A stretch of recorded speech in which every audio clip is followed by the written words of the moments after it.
Hello and welcome to another edition of the Ask Dr. Pickel show, where we help people find answers who have chronic conditions, chronic health problems.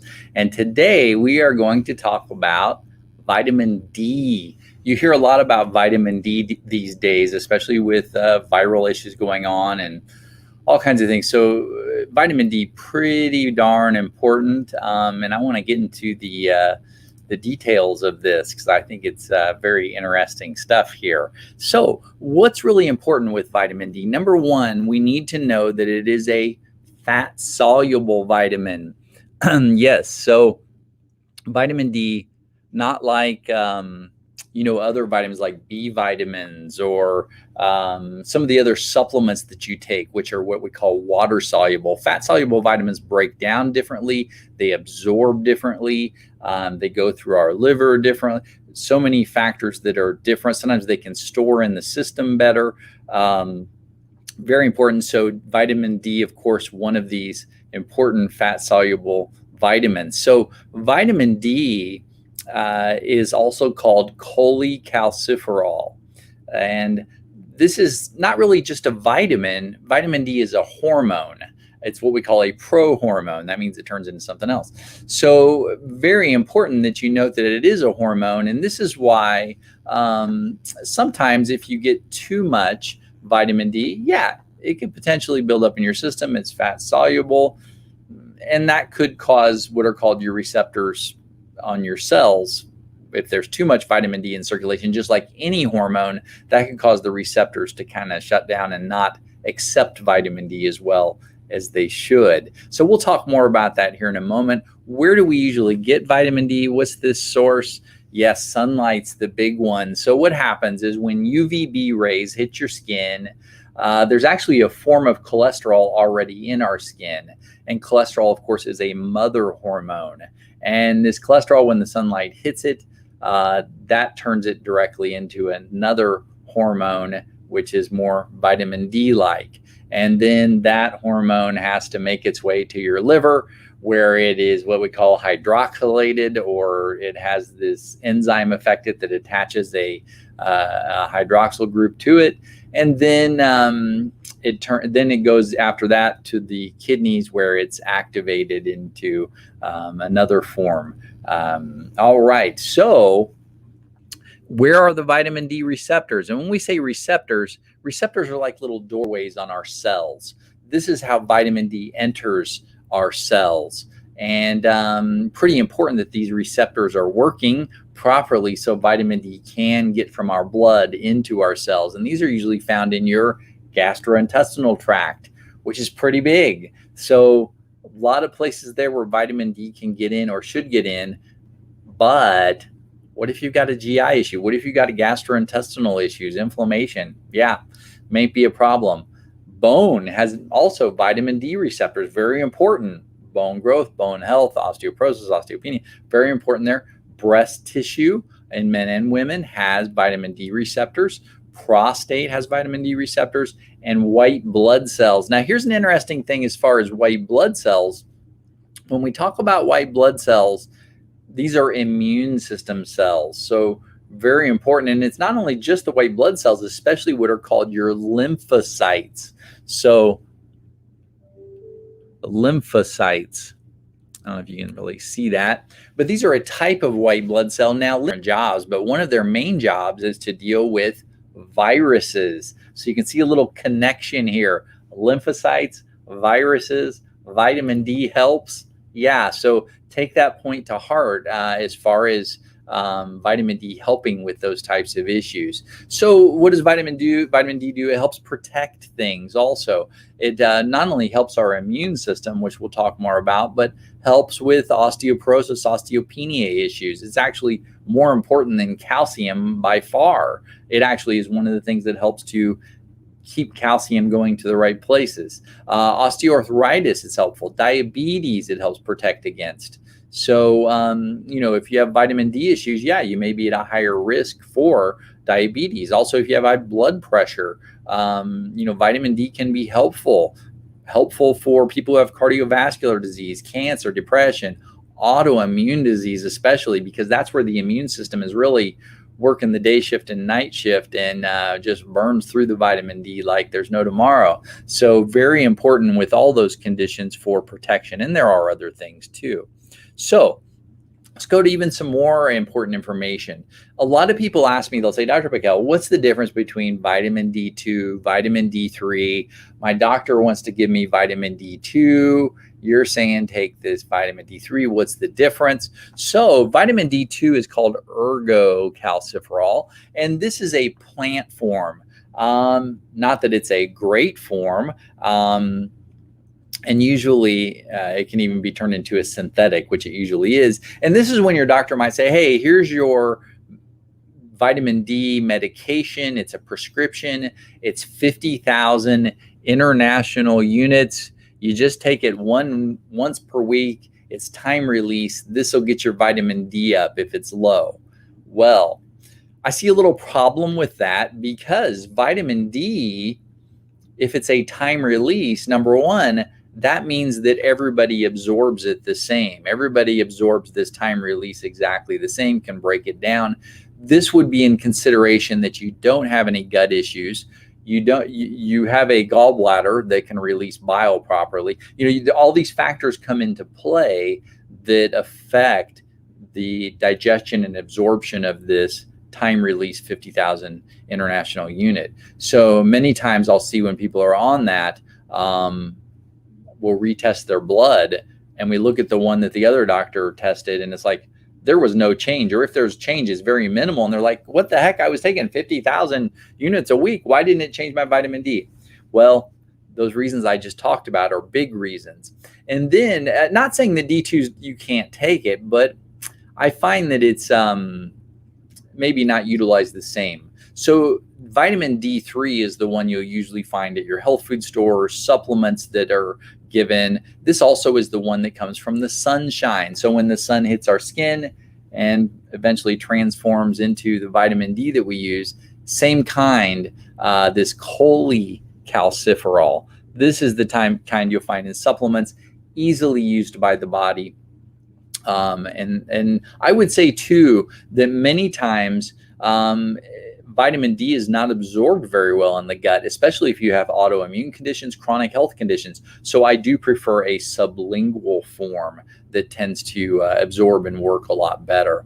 All right, so how do you test vitamin D? What are these main blood tests? If you want to go to the doctor and say, hey, what's my vitamin D? How would they test it? Well, first of all, they can test this 25-OH vitamin D. And this is probably the more common one that's tested. This is the one that I would test.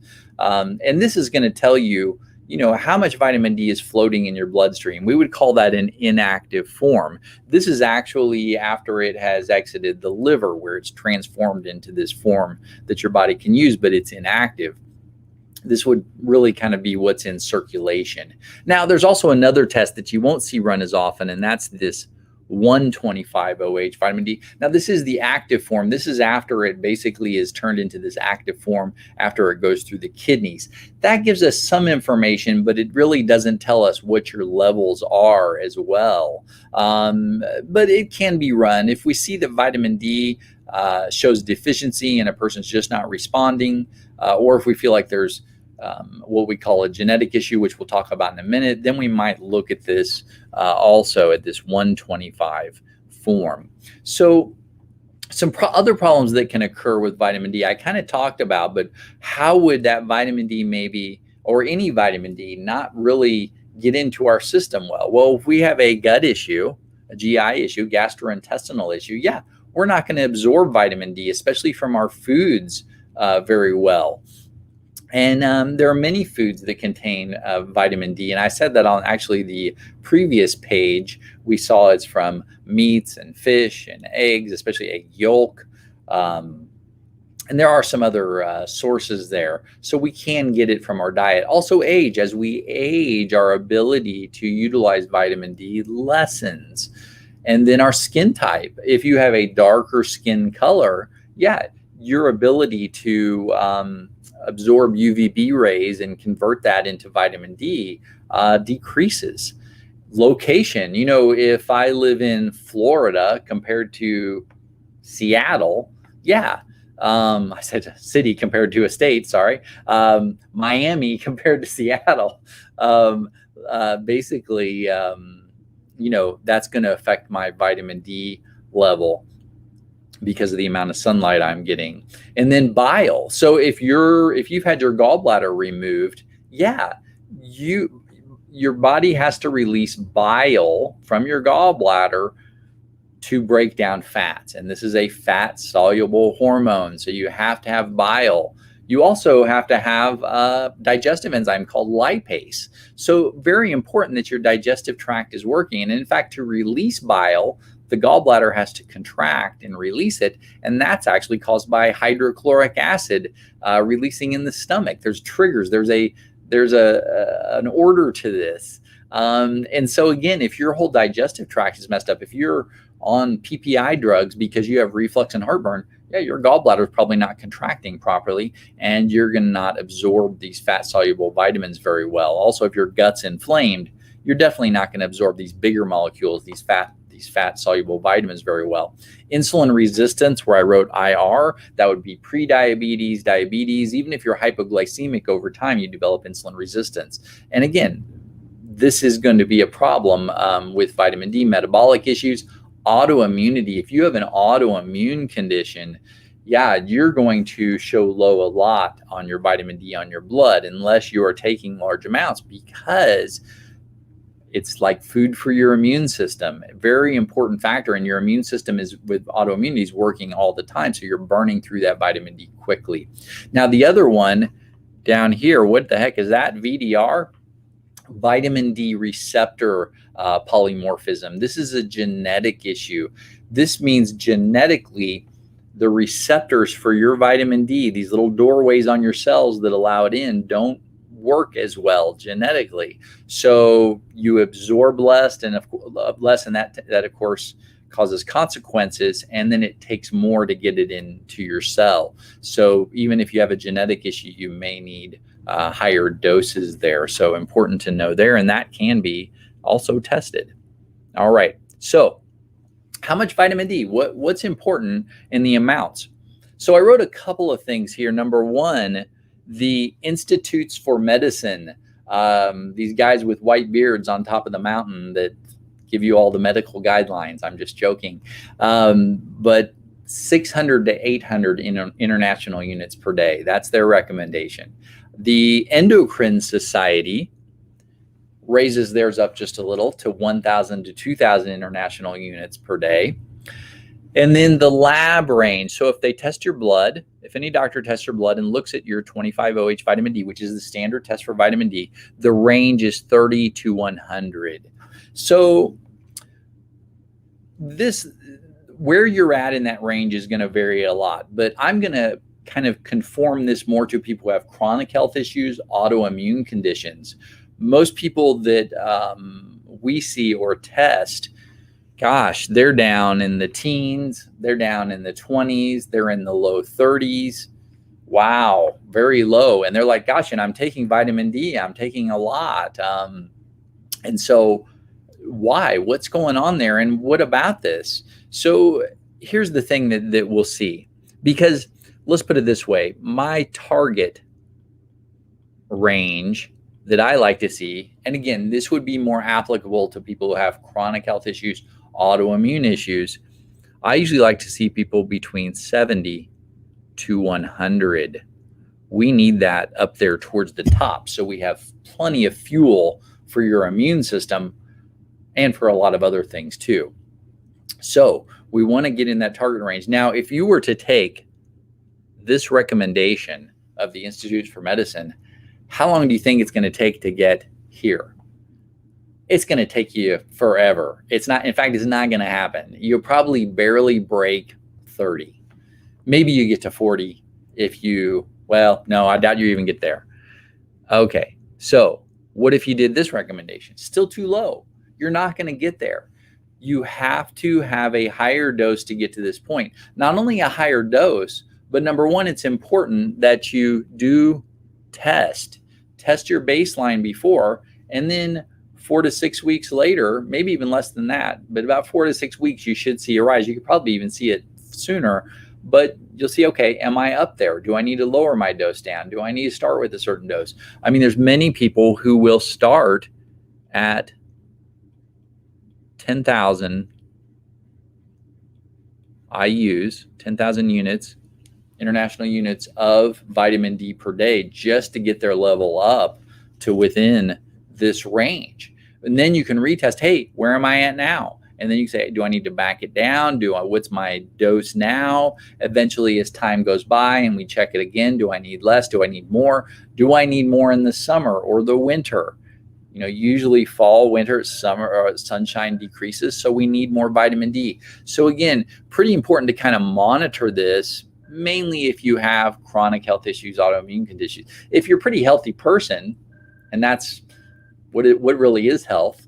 But if you're pretty healthy or you're a younger person, it may not be something you have to even look at. I would say most people in the summertime, their vitamin Ds, if they're healthy, are probably popping up easily into the 50s, 60s, just on their own. And they may be maintaining that year round. So it really varies per person.